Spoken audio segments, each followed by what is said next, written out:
एवं कुचालक का परीक्षण। ठीक है, इसके लिए हमें किन चीजों की आवश्यकता पड़ी है ना? एक थर्माकोल और बैटरी, 2 पेचकस, वायर, 2 बल्ब और स्केच पेन, पेंसिल। तो हम इसको समझेंगे कि जो थर्माकोल के ऊपर समझाया गया दर्पण, इसको अच्छे से समझाया गया। दर्पण बताइए तो बेटा। हमने 2 वायर सेल से जोड़े और एक वायर को टेस्टर के आगे वाले मुंह से जोड़ा और एक बल्ब से जोड़ा और एक और टेस्टर से जोड़ा। तो एक और वायर बल्ब से जोड़ा तो उसी वायर को हम टेस्टर के आगे वाले मुंह से जोड़ेंगे। ये बल्ब जलेगा तो ये विद्युत का सुचालक है और ये बल्ब नहीं जला, प्लास्टिक के टच करने पर नहीं जला तो ये विद्युत का कुचालक है। अच्छा, दर्पण ने बताया है ये बल्ब जला है ना, ये बल्ब जला, इससे टच किया तो ये क्या बना है? विद्युत का सुचालक। देखो देखो बल्ब जल रहा है ना, ये बल्ब जल रहा है, देखो है ना, ये 2 बल्ब छोटे छोटे जल रहे हैं। ठीक है, तो ये क्या है? विद्युत का सुचालक। अच्छे से देखो इसको, देखो बल्ब जल रहा है। अब अपन इसी वायर को कैसे टच करेंगे? इसी वायर को प्लास्टिक से टच करेंगे। ठीक है, तो क्या हो रहा?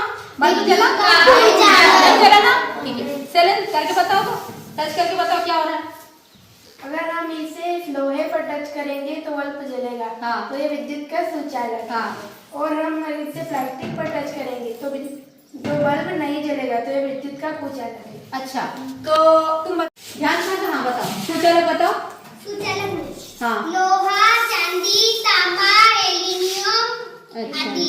अच्छा ललित बताओ, बताओ बताओ। सुचालक विद्युत का सुचालक लोहा, तांबा, चांदी, एल्युमिनियम आदि। अच्छा बताओ, बताओ। सुचालक विद्युत का कुचालक रबड़, पेंसिल, लकड़ी आदि।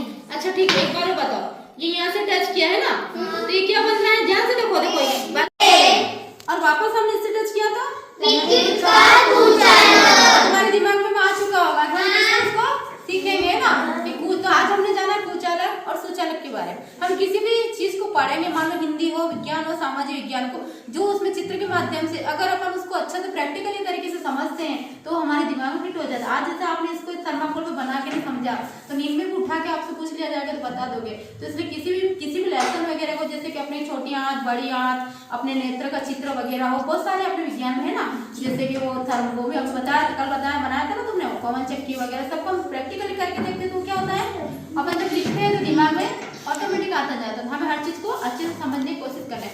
दर्पण और शैलेंद्र ने अच्छा प्रयास किया है, ऐसा प्रयास तुम भी करो और कल से तुम्हारा भी नंबर आएगा। ओके,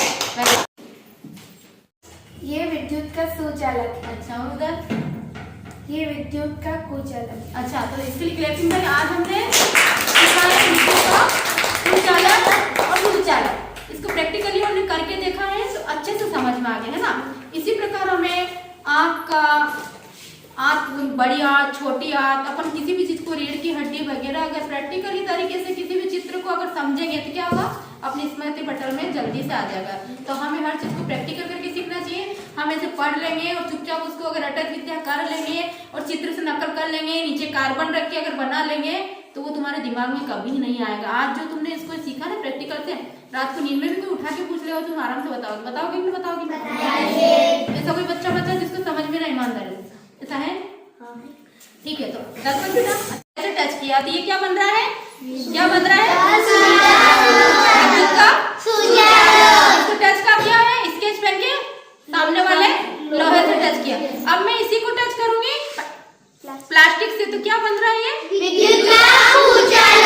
अच्छा, तुम्हें अच्छे से समझ में आ गया? फिर से ये कहाँ टच किया? लोहे पर, क्या बन रहा है? विद्युत का सुचालक। और फिर पेचकस के प्लास्टिक है ना, विद्युत का कुचालक। अच्छा, दर्पण ये भी बताओ कि विद्युत के कुचालक में क्या आ रहा है, सुचालक में? फिर हम आप लोगों से भी पूछेंगे। विद्युत के सुचालक में उधर देखो, लोहा, तांबा, चांदी, एल्युमिनियम आदि। और विद्युत के कुचालक में प्लास्टिक, रबड़, लकड़ी इत्यादि। अच्छा तुम लोग बताओ।